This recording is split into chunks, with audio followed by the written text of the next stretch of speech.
Galak-Z, or Galak-Z if you're British like me, is a new PlayStation 4 game from 17-bit. Designed to evoke the spirit of 80s era Saturday morning cartoons, particularly those imported from Japan and redubbed with cheesy American voices, it's a shoot 'em up with light roguelike elements and a few twists here and there. Rather than dropping you into an open world and asking you to survive as long as possible, Galak-Z instead adopts a mission-based structure, and this is key to the aspect of the game that's persistent. The game is split into 5 seasons, each of which have 5 episodes to complete.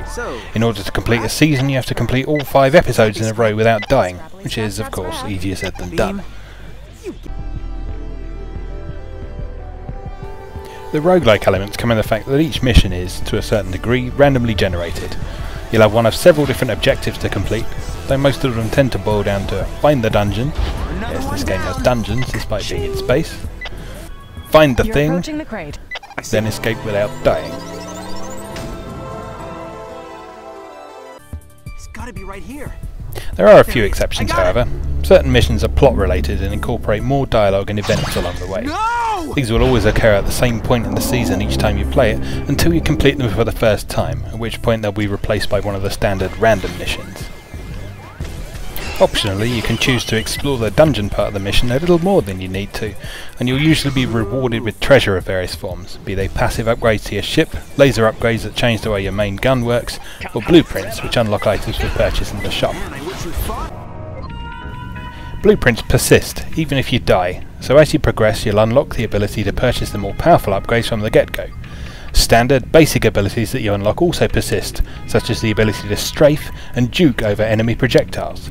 You lose everything else though, the upgrades you had equipped on your ship at the time, the salvage you accumulated, which you use to purchase items, and your progress through the season.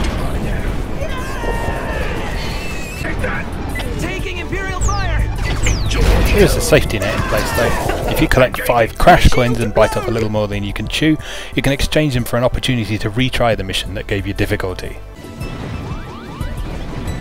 If you choose to do this, the upgrades you had when you died the first time will be found in a crate that you can recover, though don't expect it to be unguarded, of course. Fail here though, and you're dead once and for all, and you have to restart the season you're working on. Expect this to happen quite a lot in your first few hours with the game. Galak-Z seems like fun so far then. The upgrades are satisfying to accumulate, and each mission is snappy, generally being over and done within 5 minutes, 10 at most. Certain aspects of the game take a little bit of getting used to. The thrust-based control system, which you can start moving in one direction, then turn around and fire in any direction while you continue on in the original direction, has a bit of a learning curve, particularly if you're used to the simplicity of twin-stick shooters. But eventually it allows you to pull off some spectacular manoeuvres, though how many of them will be entirely intentional is something that only you will know. I've not yet finished the first season. It's difficult, alright, particularly when those hammerhead bastards come out to play, so I can't yet comment on the game's longevity.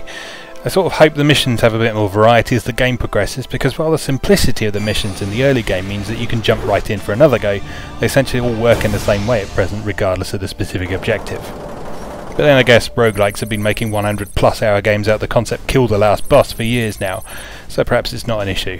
Either way, I've enjoyed my time with Galak-Z so far, so if you've been on the fence about picking it up, rest assured it will give you at the very least a bit of spacebound fun.